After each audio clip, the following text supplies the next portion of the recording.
Police ও স্থানীয়রা জানান, শনিবার ভোর 4টার দিকে নীলফামারীর চিলাহাটি থেকে আন্তনগর নীলসাগর এক্সপ্রেস ট্রেনটি ঢাকায় আসছিল। ট্রেনটি কালিয়াকৈর হাইটেক রেল স্টেশনের আগে সোনাখালী এলাকায় আসলে রেলওয়ে ক্রসিংয়ের উপর একটি বাস উঠে পড়ে। এতে ট্রেনের ধাক্কায় দুমড়ে মুচড়ে যায় বাসটি। বাসের এক যাত্রী ঘটনাস্থলেই নিহত হন।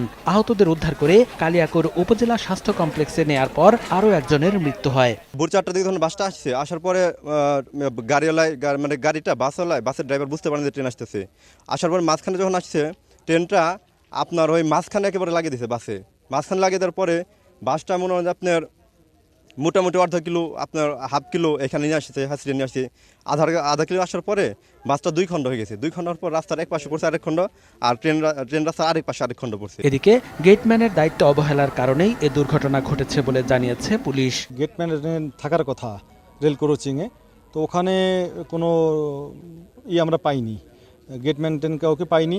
এবং ওখানে যে ওকে বলে হচ্ছে যে বাসটা ওখানে থাকে করার জন্য, গতিরোধ করার জন্য, ওইটা নামানো ছিল না, ওটা ওঠানোই ছিল। খবর পেয়ে রেলওয়ে পুলিশ ও ফায়ার সার্ভিস কর্মীরা উদ্ধার কাজ শুরু করেন। 5 ঘন্টা পর লাইনের ওপর থেকে দুর্ঘটনা কবলিত বাসটি সরিয়ে নিলে ট্রেন চলাচল স্বাভাবিক হয়। সময় সংবাদ, গাজীপুর।